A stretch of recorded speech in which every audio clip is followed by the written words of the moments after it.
King Charles has turned 74 today, his first birthday on the throne. Although the King celebrated privately, the band of the household cavalry did perform Happy Birthday during the changing of the guard ceremony at Buckingham Palace this morning.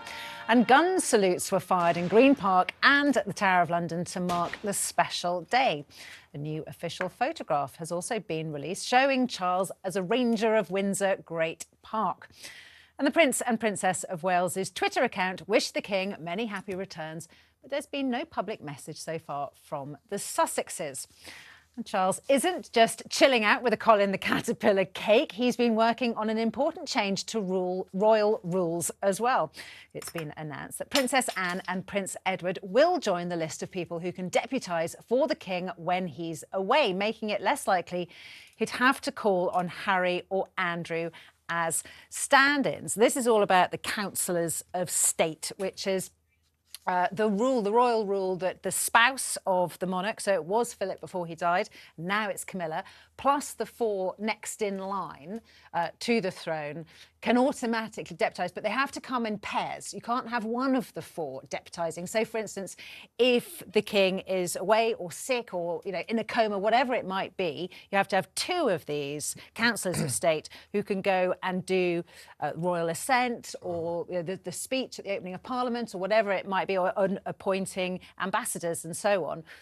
And so until now, two of those four had been Harry and Andrew. So actually, this isn't, in some ways, it's not a snub, because what I think they should have done, they just got rid of Harry and Andrew. Well, I think it's a very clever move so that he's come up with. They've added to the rota that can do it instead of taking those two away. I don't like at all that we're having to put Harry and Andrew in the same box. One of them is a guffawing idiot, and the other one is Prince Andrew. No, I'm joking. I'm joking. But no, Andrew obviously has. No, I understand. But the point is, neither of them are working royals. That's why I'm clubbing them together. I understand that they're in different situations. Very different situations. But I think it's a good thing, though, that he's led to it, because he knows how much damage that both of them have or are doing, if you like, to the royal institution. Andrew is toxic and it absolutely cannot be anywhere close. Harry, we're not sure yet. There possibly is a way back for Harry if he wanted to one day, but depending on what is said in that book. But if the book is as explosive as people say it is, then there may very well be no way back. And it's not... Look, I think it's right to put them in very separate categories and boxes. And one is by choice and one is clearly not by choice. And it's interesting that the one, who is ostracised would love to get back. Andrew's doing everything possible to get back in. And I just hope that Charles is resilient and doesn't allow him back and also, whatsoever. I should point out that if you live abroad, you're not meant to be a Counsellor of State. So that's another reason why Harry shouldn't be doing this, because you're meant to be able to be called upon at the last minute. But if Harry changed his mind tomorrow, by the way, and said, I want in, because I'd say, yes, do it now. Because I think the British public would say I think they would. Before the book, but that, as you say, depends that may what the book well says. change after the book. Who knows? Interesting, though, that the Sussexes haven't sent publicly. I mean, you would have thought they'd do that. I mean, one is the King and two is they're quite good with their social media, the Sussexes. I mean, it's one thing they really are good with. It is a bit odd.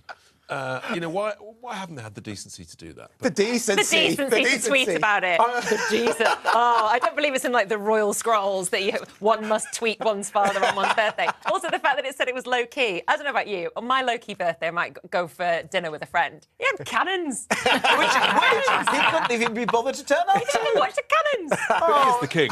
And also, of course, he will have another birthday next year because being the monarch. Really? He'll get to, just like the Queen, because he's a winter baby, because he's got a winter birthday, and you couldn't have the birthday parade, aka trooping the colour. You can't have that in the winter. You have to have that in the summer because of the weather. Snowflake. He'll get two birthdays. He'll get trooping the colour next June, and he'll get his November birthday. And will it be on the same day as the Queen's, the late Queen's official? Probably, birthday. yes. They haven't announced that. And I also love the fact that 74 years ago today, when he was born in Buckingham Palace, he was the first royal baby not to be born with the Home Secretary present in the room. What? Yeah.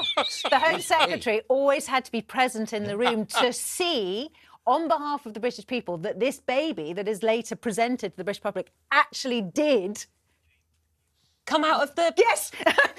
So we don't even know if he really is the true king. Wow. So, isn't it extraordinary? The Home Secretary You would are be coming there up with a mine of taking wonderful notes. information. That's amazing. That's amazing. a good... Every day is a school day.